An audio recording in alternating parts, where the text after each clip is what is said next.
PM Modi 6 दिनों की विदेश यात्रा पर। पहले हिरोशिमा फिर पापुआ न्यू गिनी में उनकी जमकर तारीफ हुई। वैश्विक नेता के तौर पर पीएम मोदी का कद किस हद तक बढ़ा है, इसका अंदाजा उनकी इस यात्रा से लगाया जा सकता है। पीएम मोदी को 2 बड़े सम्मान भी मिले। इनमें से एक फिजी का सर्वोच्च सम्मान तो दूसरा पलाऊ गणराज्य का एपकल पुरस्कार। पीएम मोदी को ये दोनों ही सम्मान पापुआ न्यू गिनी में मिले। योगी आदित्यनाथ ने सभी देशवासियों को इसके लिए हार्दिक बधाई दी। समाजवादी पार्टी के राष्ट्रीय महासचिव स्वामी प्रसाद मौर्य एक बार फिर विवादों में घिर गए। रविवार को गाजीपुर में तथागत बौद्ध की जयंती समारोह में उन्होंने कहा, जो भगवा पहन आतंकियों जैसी बात करते हैं वो आतंकी, जो मारने काटने की बात करते हैं वो आतंकी। हिंदू राष्ट्र की बात करना पागलपन है। हमारा देश धर्म विशेष की वकालत की बात नहीं करता। जो हिंदू राष्ट्र की बात करते हैं वो इस देश के दुश्मन है। आगे वो कहते हैं कि राजनीति में धर्म को नहीं घुसेड़ना चाहिए। भाजपा धर्म और धार्मिक मामलों को राजनीति में ला रही। कोई आतंकवादी भाषा बोलता है, किसी का सिर कलम कर देना, किसी की हत्या कर देना, किसी की जुबान काट लेना, किसी कान नाक काटने की बात करना, किसी का हाथ काटने की बात करना, ये क्या साधु का धर्म है?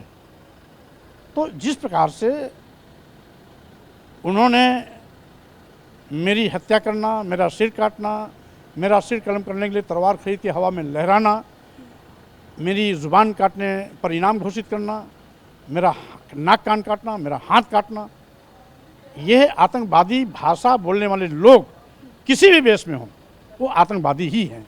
वो चाहे गिरवा वस्त्र पहने, चाहे नीला काला पीला पहने, ऐसे लोग जो आतंकवादी भाषा का प्रयोग करते हैं, जो आपराधिक सोच के हैं, वो साधु संत नहीं हो सकते। सपा के राष्ट्रीय महासचिव स्वामी प्रसाद मौर्य के गेरुआ वस्त्र पहनने वाले सारे आतंकवादी बयान आने के बाद संतों में काफी रोष। अयोध्या रामलला मंदिर के मुख्य पुजारी आचार्य सत्येंद्र दास ने कहा है कि स्वामी प्रसाद मौर्य ऊट पटांग बोला करते हैं, उनकी बातों पर महत्व नहीं देना चाहिए। भगवा रंग अग्नि का रूप।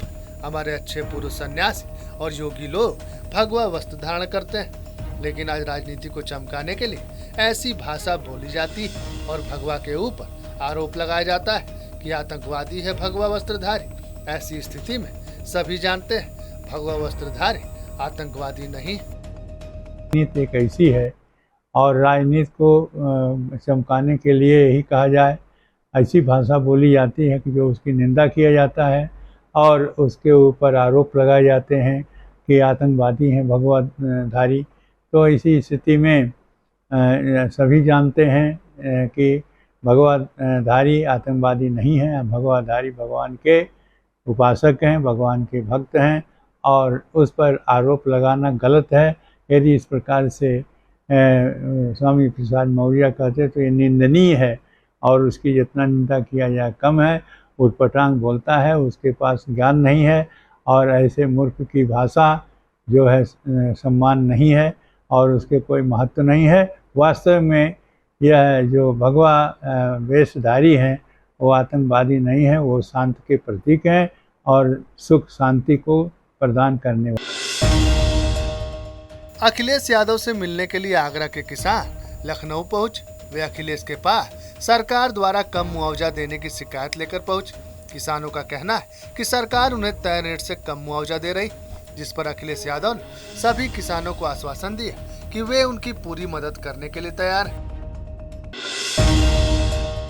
भारतीय कुश्ती महासंघ के अध्यक्ष और बीजेपी के बाहुबली सांसद बृजभूषण शरण सिंह और दिल्ली के जंतर मंतर पर धरने पर बैठे पहलवानों के बीच जुबानी जंग तेज हो गई।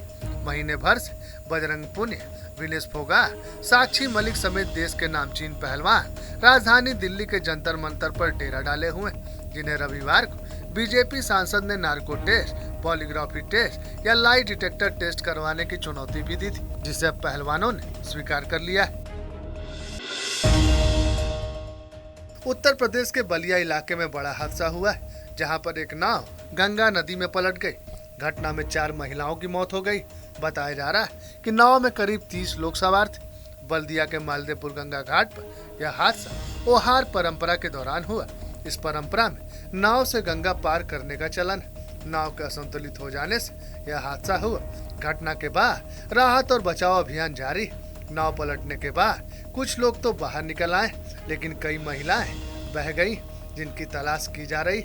रेस्क्यू ऑपरेशन चलाया जा रहा है और मौके पर डीएम बलिया मौजूद रहे। घटना में 4 लोगों की हालत गंभीर और उन्हें अस्पताल में भर्ती कराया गया। ऐसे मदरसों पर अब कार्रवाई की तलवार लटक रही, जिनकी फंडिंग विदेश से हो रही। पिछले साल किए गए सर्वे में 8000 से अधिक मदरसे अवैध मिले, जिसमें से 4000 की फंडिंग विदेश से हो रही थी। सर्वे में पाया गया कि कई मदरसे चंदे की मदद से चल रहे हैं, जिन्हें दुबई, नेपाल और बांग्लादेश जैसे देशों से पैसा मिल रहा है और उनके पास इसके दस्तावेज भी नहीं। निकाय चुनाव के बाद कांग्रेस प्रदेश अध्यक्ष ब्रिजलाल खाबरी की अध्यक्षता में प्रदेश कार्यालय पर समीक्षा बैठक हुई, जिसमें पदाधिकारियों से कर्नाटक की तरह यूपी में कांग्रेस को जिताने का संकल्प लेने की बात कही गई। बैठक में विधानसभा में बढ़े हुए मत प्रतिशत को आगामी लोकसभा चुनाव में किस प्रकार से और अधिक बढ़ाया जा सके, इस पर विस्तार से चर्चा हुई। जोशीमठ में आई दरारों को लेकर आंदोलन कर रहे पीड़ितों को सोमवार को पर्यावरण वेद और नर्मदा बचाओ आंदोलन की नेत्री पाटेकर का समर्थन मिला। इस दौरान पाटेकर ने सरकार के विकास मॉडल को विनाश का मॉडल करार दिया। उन्होंने कहा कि देवभूमि में जितनी भी विद्युत परियोजनाएं वो देवभूमि के हित में नहीं। वहीं भाजपा के लोगों ने मेघा पाटेकर को देखकर गो बैक के नारे लगाए और कहा कि जोशीमठ बचाओ संघर्ष समिति के नेता अतुल सती आंदोलन को भड़काकर जोशीमठ के व्यापार को तबाह करना चाहते हैं।